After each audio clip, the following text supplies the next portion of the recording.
call the meeting to order. Today is October 8th, 2025. It is 7:01 p.m. If everyone would rise for the Pledge of Allegiance. Pledge allegiance to the flag of the United States of America and to the republic for which it stands, one nation, under God, indivisible, with liberty and justice for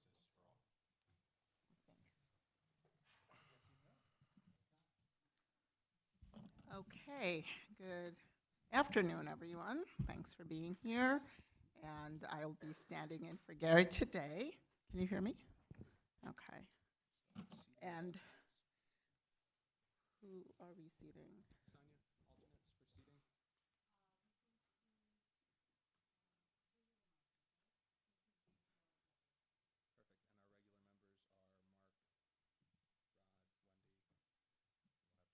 We'll have Jay Seth again. So that'd be perfect. Perfect. And new business. We have application number 25-281Z, PDU number 19333 Main Street South, Southbury, Connecticut 06488. And this is Mr. Hugh Sullivan of Bennett Sullivan Associates, Inc. He's the applicant. PDU application for a mixed-use and multifamily project. Total area 48,150 gross square feet. This will include a total of 8,900 gross square feet of retail use and 39,250 gross square feet of residential multifamily use, comprising of 34 residential units and 52 bedrooms, with 16 one-bedroom units and 18 two-bedroom units. Site plan provided with application. And so this is going to be scheduled. Yep, so we'll schedule the public hearing. We'll need to schedule this for a public hearing. And let's see what date that's going to be. Do you know what our November 12th? Perfect. So November 12th in this room at 7 p.m. Okay, so this application will be scheduled for a public hearing on November 12th at 7 p.m. here in this room. Hugh, do you want to say anything since we have you here? Would you mind coming to the? Thank you.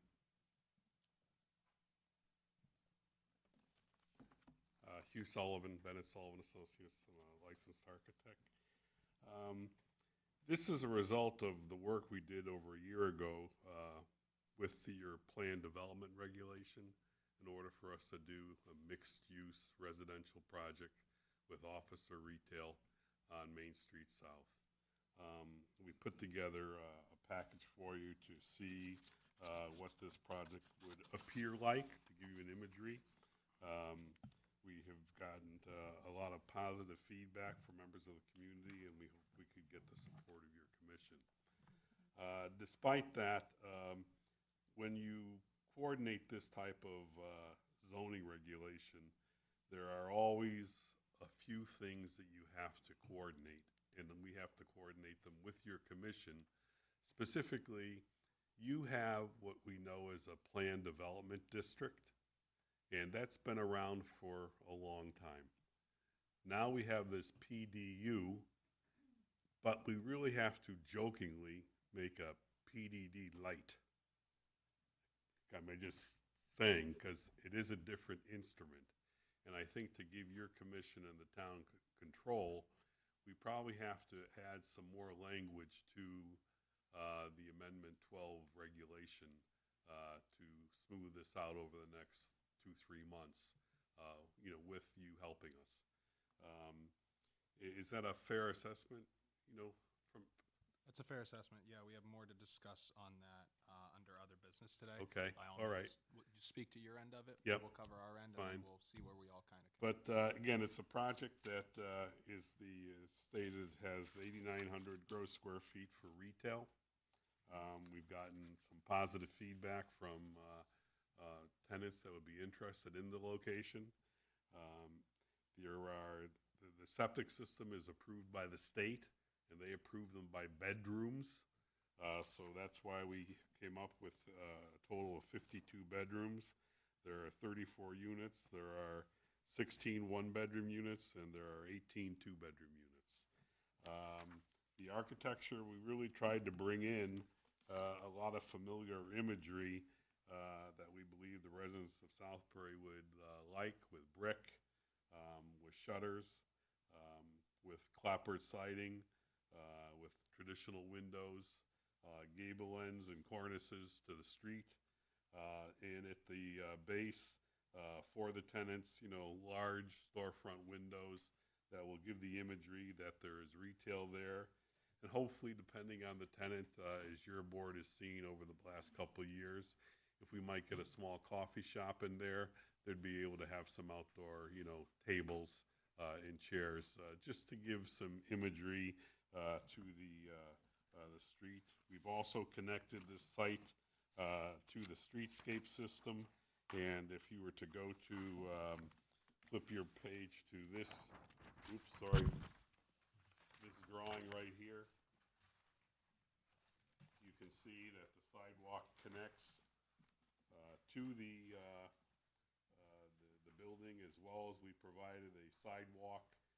When you come into the building, the sidewalk goes to the right of the building and works its way to the rear, which is how you access the apartments, are from the rear. The apartments, it's a 3-story building, so essentially you see 3 stories at the front at the street, because the site slopes up. We have 2 stories in the rear. But one of the things we wanted to do was to hide the parking. And so with this design, the parking is under the building. So it's the same kind of imagery one would get if you drive on Southbury, and we did it purposely. When you look at the assisted living project, I'm sorry, its name, is it Monarch? Motif. Motif. When you look at the building from the street, it really doesn't have, you don't feel the depth of that structure. This is the same type of design method that we'd like to have here for this project. Amenities on the project that we'd like to have, we've spoken with Jordan about it, is to create deferred parking where we'd have grass pavers, because we feel it's overparked. The areas that we have the grass pavers would really be, in all honesty, help us when you get into details. When they have to come in and snowplow, we could have a place to put the snow to melt on these grass paved areas. The building will have a fitness center, and it will also have, on the main level, it'll also have an exterior roof deck that the apartment tenants can go out and have their own time. So again, a lot of large windows on the corner. They're, unique apartments, different than anything that's available in Southbury. And, based upon our history with preparing apartments, either in Heritage Village or Heritage Center, apartments are not an issue in Southbury at this point in time to find tenants. They're just, I think we're running a 1% vacancy rate in Southbury. But I look forward to the public hearing. My partner Kevin Bennett will be here to make that presentation, and you can have all the questions you'd like about apartment and residential work here in Southbury. Any questions for me? Hi, Hugh. Thanks for coming out again. No problem. As I recall our discussion last month, there was some interest in having the building brought forward Yes. to the street. And we talked about that with Jordan. One of the issues about it, why we can't, is because that's where the septic system is. There's one in the front and there's one in the back. Part of the design work with the engineers was to split the septic systems so you wouldn't get all this concentration of uric acid, so it couldn't dilute. So if they were all be behind the building, you would lose density. So it's truly, it has its own purpose why we have to split the septic. This would be perfect, as I told Jordan, concept works great when you have a sewer. Works great. But it's also difficult, if you can try to understand, when you have retail and you're that close to the street, if you don't have parking in front of retail, it's not gonna work. It's just not gonna work. People in Southbury drive to their retail. They don't walk to it. It's not an urban, situation. It's not like Westport or Ridgefield where they have that kind of tight, dense downtown, with sewer systems. We have to rely on septic for this to work.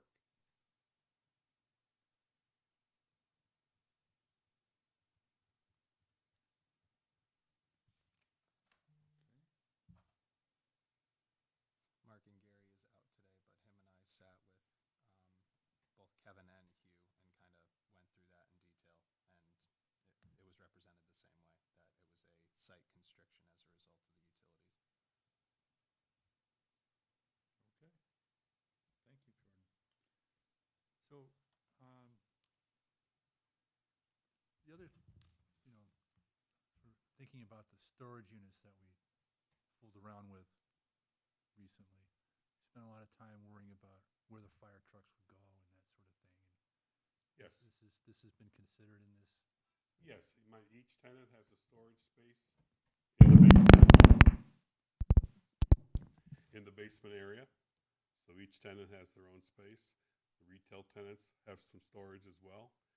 But yeah, all the turn radiuses and the work were coordinated with the engineer for fire as well as emergency vehicles to get to the back.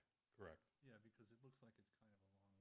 Yeah, but it is, that's why we had the turnaround in the back, so there'd be no, what we would call dead-end parking.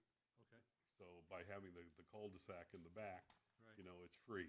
The best thing it'll be used for is if you want to drop someone off at the front door, and then you can go back and park your car and then go in the elevator. So, again, this is new for Southbury. Right. It's new. The closest thing it comes to would be the units that are over at Heritage Center that we did in the golf course, where you can drive up to the building and get out, or you can drive around and go into your own personal parking space, get in the elevator and go up to your floor or unit. Okay, thank you. You're welcome. Any other questions? Is that it? Yes, Okay, well, thank you, and I Thank will you. see you at the public hearing. yes. I'm assuming it's that date because of voting week? Did it bump or? I believe it bumped. Okay, all right. Thank you. Thank you. Thank you. And again, without your help, none of this could have ever happened.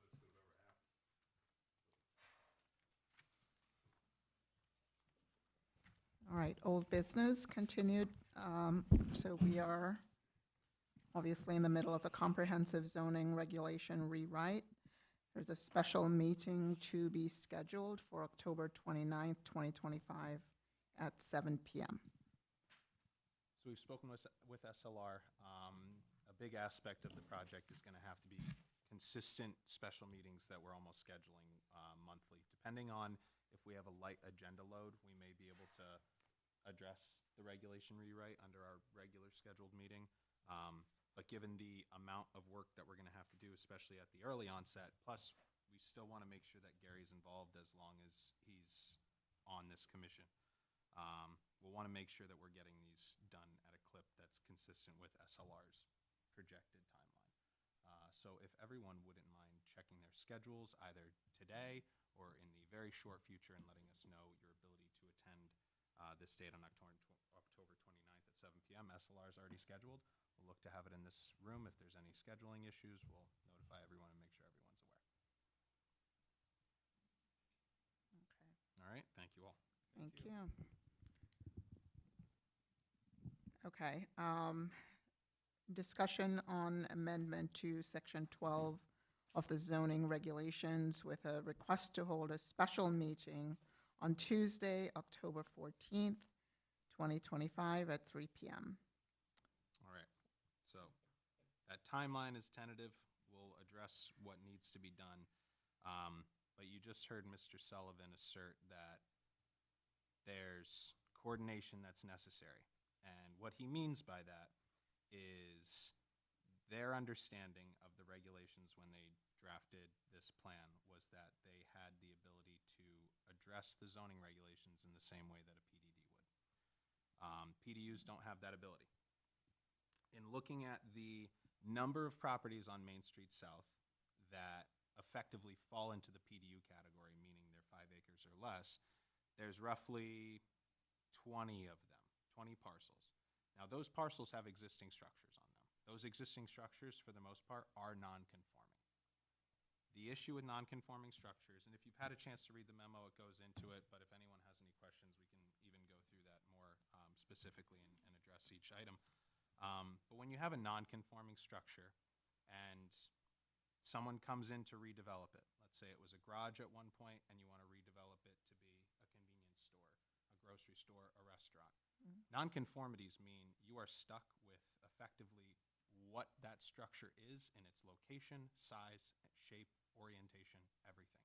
Meaning if you have a one-story garage and you wanted to do a gabled roof just for an architectural feature as you go to redevelop it into a retail space, you don't have that ability. You create a box because a box was previously there. ZBA is in charge of addressing variances to the zoning regulations so long as a valid hardship is represented. Courts have upheld that pretty much if you have a structure on your property, you can't really represent a valid hardship because you have reasonable use of a property because there's a structure there. The structure is reasonable, so there couldn't be any assertion that this is a taking. So that's why ZBA is an ineffective tool when we're talking the commercial corridor, okay? And when we're talking the commercial corridor, we all know we're talking Main Street South.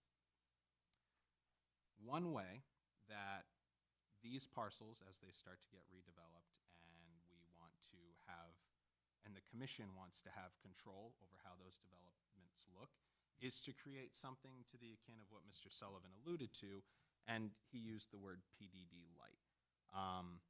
What I would refer to it as is an exception that the zoning commission could make where if they saw the merit of an application, they could deem that a parcel that would qualify as a PDU can have the same effective overlay tool as a parcel of 5 acres or more being a PDD. This would be done through an amendment to the zoning regulations. This wouldn't be at the behest of this development. This would really be across the board for just the Main Street South corridor. So we're defining an economic area where adding a provision to Section 12 that allows for additional flexibility when we're talking these smaller, non-conforming sites that when they do come time to redevelop, they're going to fall into these issues as well. Parcels, properties, subway building, 774 Main Street South. These are all parcels that, as we looked to redevelop them, we hit roadblocks, and the roadblocks were always as a result of the nonconformity in the zoning standards. What this commission should consider, and if anyone hasn't had the time to read the memo, we can take a moment to do that as well on the record, but what this commission may want to consider is adding an amendment to the zoning regulations to provide this provision along Main Street South for these types of properties. The wording can be defined, the language can be included, but frankly, this isn't a unilateral decision. This is something that you as the zoning commission have to see the merit in and see the idea and see the intent and want to follow through with this. We have an idea to host a special meeting just to, if you all are inclined, move forward the acceptance and first stage of the petition to amend, and then we would be looking to host that public hearing at the November meeting when we have already scheduled our public hearing for this application that we've received today. That is the option in front of this commission. That is the idea in front of this commission, but I would love to hear some comments and answer any questions that any of the So just to be clear, are we talking then about the initial meeting of October 14th? So, yeah, if you consider it this way, the cadence and the order of operations that's necessary at this point. This commission would need to approve that that amendment was even submitted, right? So if this commission was so inclined, my office would work on the back end to submit that petition to amend the zoning regulations on behalf of the zoning commission.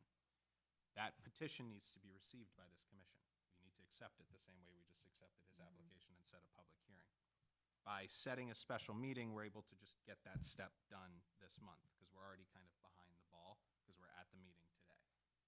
So we'd set the special meeting, we'd receive that petition if this commission felt so inclined, and then we'd set the public hearing for that November meeting. That gives the planning commission time to receive it at the end of the month, send back their referral, so this commission has everything they need in the November meeting to render their decision, ask more questions, consult with different groups, and really anything that they deem necessary at that point.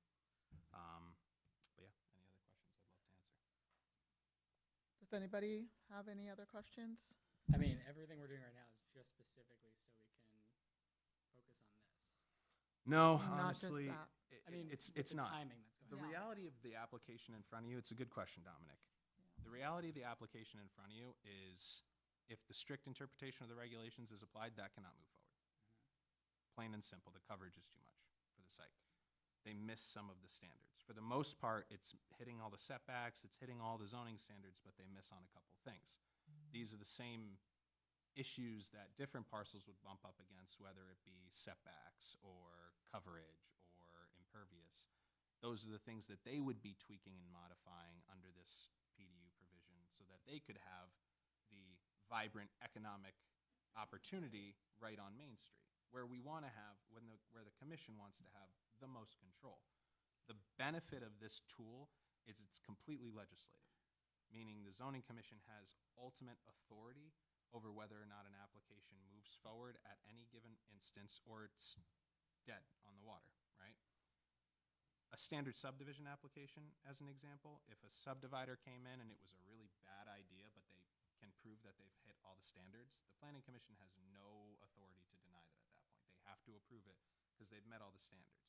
Whereas this is similar to a zone change or a petition to amend the zone map and the zone regulations. This commission has full authority over those, meaning if you didn't like a color swatch on a building, you could kill an entire project just based on something as small as that or something as large as traffic considerations or impact to infrastructure. These are the things that we would obviously start to consider during the application process, but without a flexible tool, you limit yourself the ability to have that conversation. But again, it would be up to this commission how they wanted to address that moving forward. So 2 questions. One, I mean, why not just adjust the zone map when we do the comprehensive rewrite? I mean, from what I'm understanding, again, it's a timing thing to make sure that we can support this, but also give us that flexibility. And then the other is, what do other like zoning boards do? Do they have like a similar, write-up clause there? to give Zoning them Board of that- Appeals, zoning commissions. Zoning commissions. Zoning commissions. So planned development districts are a tool utilized by different land use boards. It is a overlay tool in this capacity. I mean, like the flexibility that we're talking about that the zoning commission would have, is that something that other zoning commissions in Connecticut towns also No, I can't do? speak to specifics, but we set our standards for acreage when we set PDDs. So that was our number that the commission wanted to hit at that point. So they set that standard right off the bat. The thing about PDDs and PDUs, they're all around town, right? So there's PDDs as far as, the purchase area, and there's PDUs, to the edges of town as well.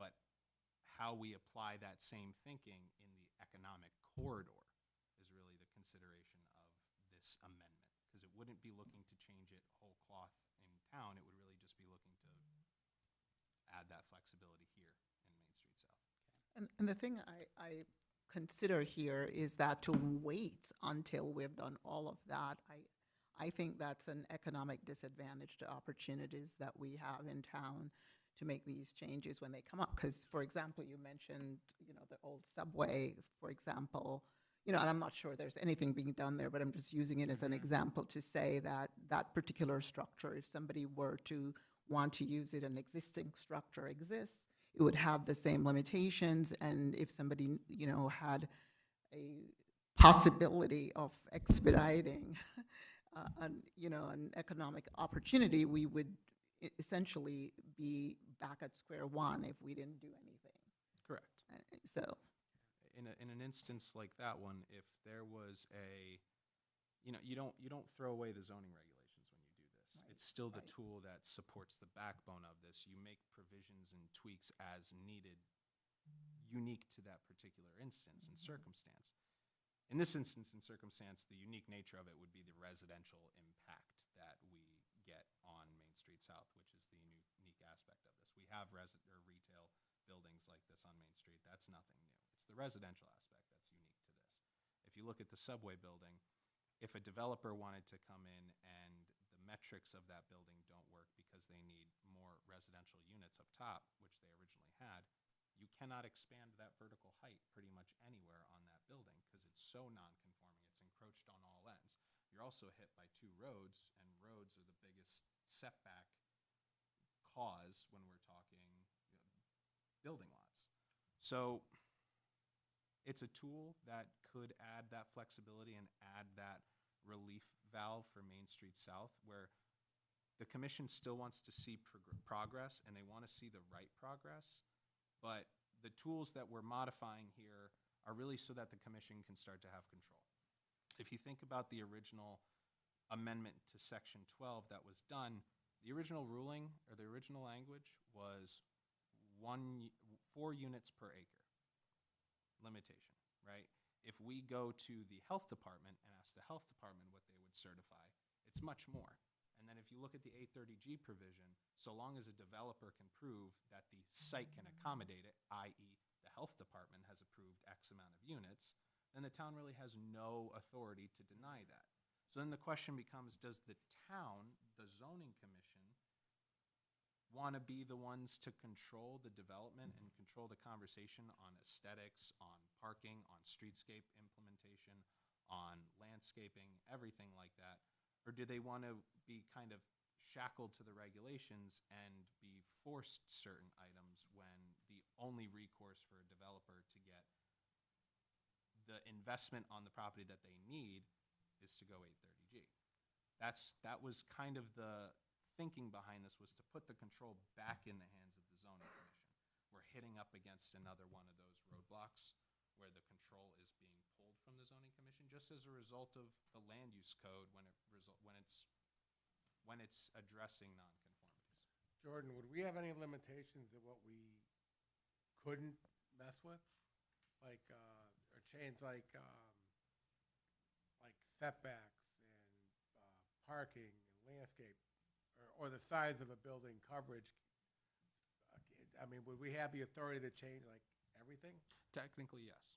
It would be the same as a planned development district. And when you set a planned development district, you write your own coverage, you write your own codes, you write your own standards.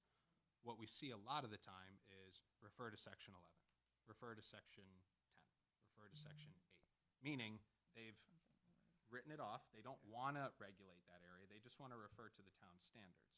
But in the areas, Stop and Shop Plaza, they wanted a bigger sign because they have a bigger plaza. That sign is not approved anywhere else in Southbury under our zoning regulations.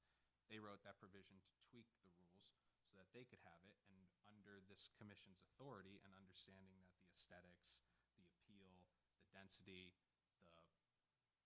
the drivability, visibility, whatever you want to call it, met what the town needed. So then it was okay to go through. After it was scrutinized, they addressed it, and then it was unique to that parcel. And I mean, I definitely understand it. If there's many parcels, if you were to go in there and invest on it, you wouldn't be able to really do much with what's there if you had to stay with what's there now. So, I mean, I can fully understand that there needs to be some, flexibility to make it worthwhile for somebody to invest in that. we like in want that people parcel. investing Yeah, in correct. Southbury. We want people making our town a more vibrant and beautiful place. The streetscape is the place that we are solely focused, or not solely focused, but hyper-focused on making sure it's right. And I think the application does a lot to do that, but regardless of the application, if this commission didn't feel inclined in this regard, this application doesn't move forward, and that's okay, because we still have the town we have. We still have the opportunity we have, and if they wanted to put 830G residences on the property, they could go right ahead and do it. It's still meeting the same needs. We just missed the retail component. I personally don't want to see it go that route, but that's not. We miss control. Right. And then you lose control. Yes, Yeah, I- absolutely, and that's always the. Sorry, just help me understand a little bit more. So we would basically be building or design or creating our own PDD light almost, and then we would have discretion over what parcels would then conform to that PDD. It would be on the Main Street South corridor. It'd be the What- whole Main Street South What it corridor. would be devised as is, it would be locality specific. Okay. The parcels that were eligible for this provision would be locality specific. We'll still call out the zones, but the zones will also have to coincide with frontage along Main Street South. And The like Oak- each one would have to still come before, the zoning commission. It's not like they can say, hey, I have this and now I Mhm. can do whatever. I mean, they would still have to present the application, would still have to weigh in on the conformity and have its approval. So it's not a carte blanche, it's just an easier entry point.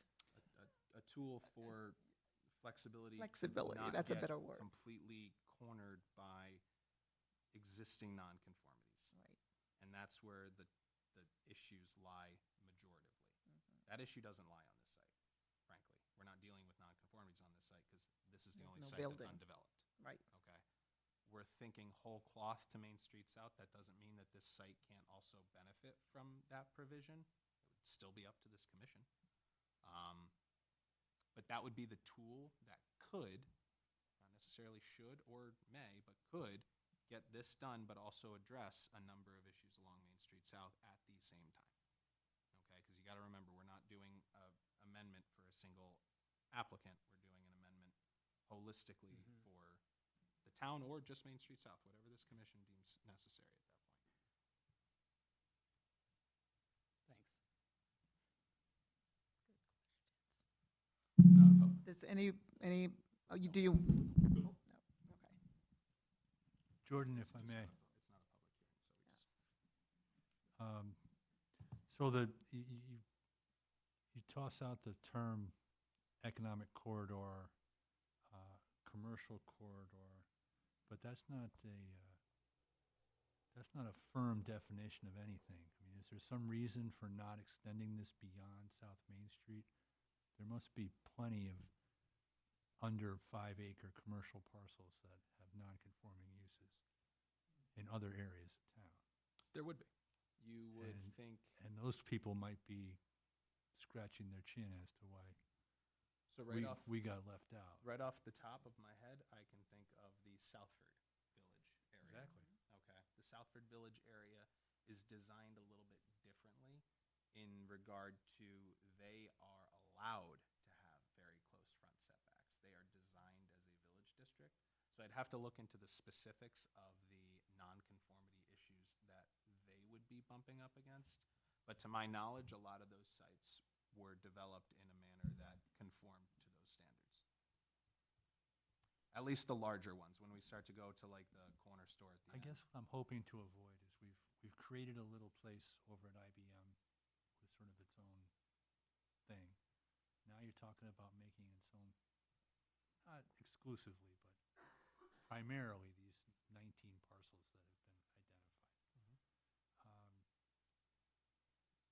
I mean, there's the other area beyond 172 along Main Street, and then there's heading up 172. So there's Into other, the South Britain yeah, area. yeah. Mhm. And then, of course, there's Main Street North, where there's some stuff going on as well. Mhm. So, I mean, there's other, and that's just me thinking about downtown. I mean, there might be other parcels that just, I'm not aware of. So I just want to be careful that we're not, I don't want to use the word spot zone, Mhm. but, I completely you understand. know, so I wonder if it's possible to make an approach that covers all the all the otherwise PDU Mhm. lots, which seems like a rational dividing line, because it's already there in the regs, so. I think, I maybe, I won't speak for you, but I think that what I understood was that we had the ability to make that decision, to be as expansive as you're wanting to, maybe for, fairness, Fairness. Yes. I think fairness is something we want to right? keep in mind. I can appreciate Yeah. that. My thinking on the Main Street South area, it is our economic corridor. We do have economic areas elsewhere in town, but our primary economic corridor is Main Street South, and it always has been, and that's how it was devised. Yeah, there's that one group of, no, I don't want to say it's industrial, it's commercial stuff right near exit 16, Past, up on the hill. Oh, There's it's like a strip mall of commercial use up there. past Maggie's. And, on Old Waterbury Road? Old Water, yeah. So the okay, office part yes. that Yeah, goes it's an in, office part. Yeah, Yeah. yeah, right. But yeah. it's like a construction zone in there. Come on, you've been in there, you know. I mean, which is fine. They're busy. They're doing stuff. yeah. I mean, I could see that, you know, okay. I don't know if it's 5 acres or less, but I could see that they'd want to go up. You know, it's a one-story deal in a nice, perfect. Yeah, I wonder if those areas are constrained by the nonconformity issues and why they then wouldn't be able to just abide to the normal standards for the uses that are already approved in that area. This is really changing the lot and site standards, not necessarily the use standards. So what they need to do up there is business, office space, they have the provisions to do that under the standard zoning. What we're talking about here is where we're in a business zone, there's existing structures because we're in kind of a more historic area and a lot of this stuff was built a long time ago. And those are our lagging items that we now need to increase the ability to tweak as time comes along. I do appreciate the sentiment and concern because it's definitely one that I've hit up against in putting this together as well. So I share your thinking and your feeling on it. How we can address that, I'm happy to consider further. Thank you.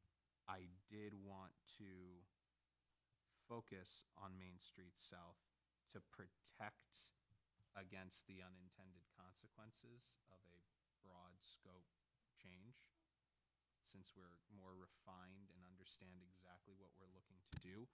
If I can be honest, Please do.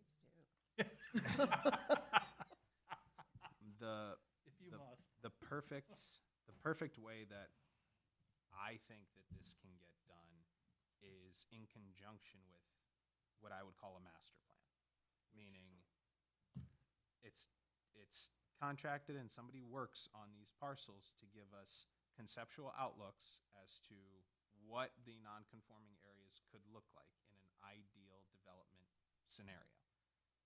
What this commission would then do with this PDU provision and a flexibility into a PDD would be to utilize that master plan in conjunction with a development proposal.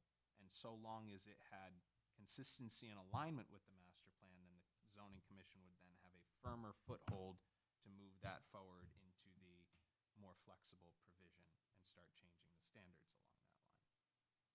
So who would create the master plan? Are you saying we would, or are you saying No, a this would- developer this would- coming in Yeah, this would be a would? different contract. and Okay. RFP sent out and Yeah. everything along those lines.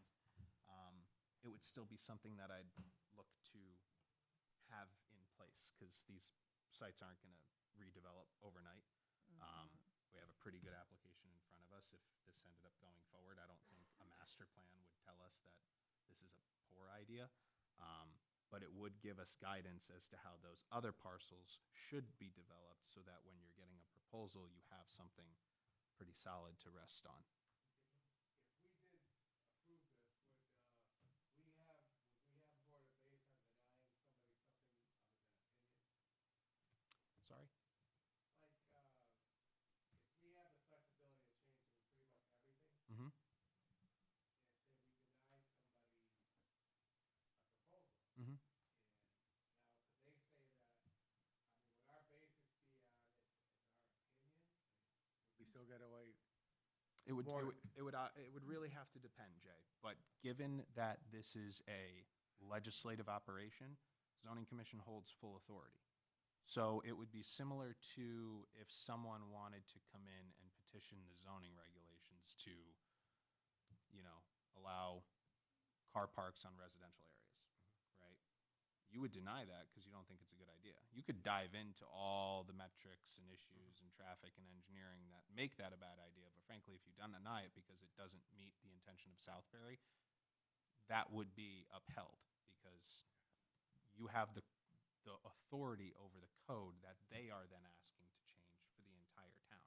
This is similar. If someone wanted to come in and utilize this provision, they are effectively requesting that they be allowed to petition to amend the zoning map and regulations for that parcel. We just added a provision to allow that flexibility on that parcel and an avenue and a guideline for how that would get done if the zoning commission felt so inclined. And that guideline would be inclusive of the detailed and general plan process that we've all seen through the PDD, as is pretty standard.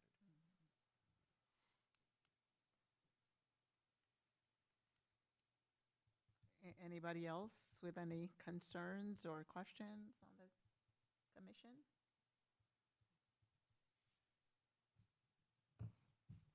Are we trying to decide if we'll meet on the 14th then? So if, there's a couple things this commission can do. If frankly, if you feel more discussion is warranted, let's have more discussion. I by no means want this commission to feel like they rushed into anything. We could move forward with allowing the petition to come before the zoning commission and then break it You down could do your then, thing. right? Because we'll have public hearings, we'll hear from the public, we'll hear from applicants, we'll hear from consultants, whatever is necessary during that formal process. But at this stage, the commission would kind of decide whether or not they want to even allow that petition from this commission to come before you for discussion. Does anybody have any objection in allowing the petition to come forward? Any objection? Okay, so do we need to read it? We would do a Okay. vote, yep. Okay. All those in favor of, Make a motion first. oh, I'm sorry. Nope, you're totally fine. You're great. Are you kidding? Oh, You're fine. what is my So motion? you would make a motion to amend section 12 and add a provision for flexibility on PDUs similar to PDDs. Okay. You can just say so moved. Okay, so moved. That's perfect. All in favor? Yep, thank you, Donna. Second? All, all in favor? Into discussion Aye. at this point. And all in Well, I favor? Nope, thought you're we great. already You're discussed. doing just Okay. fine. I'm so sorry. All right, do you have anything for discussion before? Okay. All in favor? Those opposed? Okay. I'll get to work. You'll have everything, and then if this commission is so inclined, we can accept that application on October 14th. If we can have a minimum of a quorum at that meeting, just to get it accepted and set the stage, I'll make sure it gets referred out to the planning commission, and this commission will have a response from the planning commission on this idea, as well as the public hearing getting set for the November 12th meeting. Is there a reason it's at 3? There is no reason, frankly, whatever time you want. This was more of a convenience thing, but if frankly members can't make it, you are what's crucial to move this forward, so, How many people do we need for the quorum? 4. 4? Do we have any pre-commitments now? I don't know right now. It can only go until 3:30, so if we can do it in 30 minutes. Go until? Yeah, he would be, if he comes at 3, he would have to leave at 3:30. The application, the process would physically be sitting down, opening the meeting, accepting the application, closing the meeting, and heading home. It's a formality process, but we do need to make sure it happens so that the timeline can start in kind. Anybody else, or should we email the request? You think you can? Okay. Okay. No problem. Thank you, David. All right, I'm going to put myself as being able to make it as well, so that should be 4. Okay. I Okay. appreciate that, everyone. And Okay. whoever else can, whoever else can't, we'll address that, and we'll start sending emails out tomorrow. Okay. All right? Jordan, I have a question about these other handouts. Mhm. One is the regulation as it exists, and the other is the one that's contemplated to be added into it. Nope, you don't have an actual regulation amendment in front of you per what we're discussing here today. You're just discussing the idea, and I will have language for you to review and Okay. accept at the Okay. October 14th Thank you. meeting. Okay, thank you. right, correspondence. The Thanks, you take care. Thank you, Mr. Sullivan. Again, the NVCOG referral report, August 1st to September 30th, 2025. Everyone get a chance to see it? Any? Okay. Referral report sent out, NVCOG sends these out. It's pretty much an update on some of the changes that are going on. So really nothing to comment on there. If anyone has any questions at the next meeting, by all means, relay those to us and we can get those out to NVCOG. Okay. Zoning enforcement officers report. So I'm still working on getting compliance from people. I've issued many, I don't know off the top of my head the exact quantity, but I've been working towards them issuing requests for voluntary compliances to avoid notices of violations, hoping that people will come forward and realize they're not in kind with the zoning regulations, and working with myself to get that moved forward in proper routes. There is a notice of violation that will be going forward and being issued for someone that is not working towards compliance, so we're now going through the notice of violation route. And that's all I've got for you guys tonight. What happened to the grocery store, out of curiosity? You went through it With the all? signage? Yeah.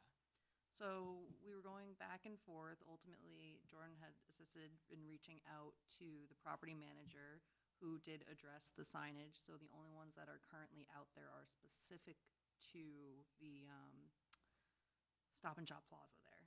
So there are no other signs that are there for other businesses that are not within that unit. You know, nobody is now, from my understanding, getting any monetary exchange for anything. This is specific. These are their cart corrals used by them, and it's more come into the store kind of signage. Thank you. so just out of curiosity, the last few months, there was a couple that were sort of working their way towards hearings and fines, as I recall. And did those progress, or those sort of resolved, or? Working towards Yeah, fines. they had sort of gotten towards the end of their voluntary. Ah. eh, You love hearing about this one. Yeah. All right. The judgment lien was filed with the courts. We are working with the applicant. They're addressing some of the septic issues that they have, but they have to move the structure. If voluntary compliance stops at any point and they are not progressing the project, we come back before this commission to request that we issue another notice of violation. We start the process over and reassert fines. They're upwards, they have a substantial amount of fines already levied on the property, and it's not ever our intention. We never wanted to get to that, and so it's unfortunate that it even had to get there due to lack of correspondence back and forth. It just stopped at one point. There's really no recourse at that point. What was good is the fines did kick things back up, and now they're being pretty compliant in working towards this, but it's hard to stay on top of things and make sure that people are going without, beating them up, but we stay in contact and we make sure that things are progressing in a positive way. Thank you both.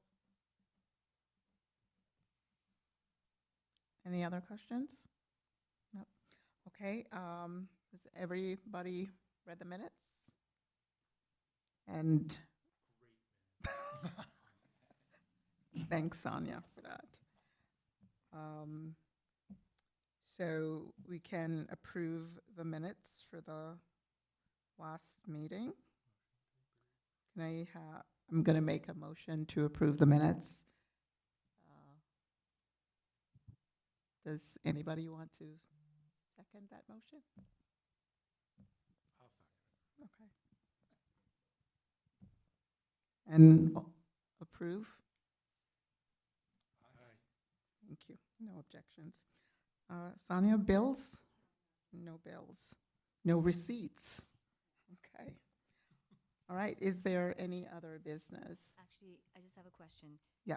Similar to our decision on having the special meeting for the Section 12, are we confirmed for the special meeting on October 29th with SLR? I just want a confirmation if we are actually moving forward with that date. So I don't think we made a decision about that. Well, October 29th, I thought we were just, I thought it was a given. I don't think we made a special. Everyone's going to have to check their schedule, but the expectation is that everyone will do their We best will have to a quorum be for in that, attendance okay. at that meeting. We'll address whether or not a quorum will happen. Things come up, things need to Okay. change, and if needed, we'll address that with SLR, but So for the purpose of the minutes, I'm just going to confirm that we are intending Please. on having that. Okay, all right, that's it. No more. For the purposes of the meeting and everybody's hearing, I'll sit back here. And you will get 4 people so that we have a quorum on that as well? Okay, perfect. We don't want to tap into the same 4. Okay. All right. Any other issues? Nothing? Okay. All right, I'd like to make a motion to adjourn this meeting. I have some second. Do I have the approvals? Aye. Okay, the meeting is adjourned. Thank you, everyone.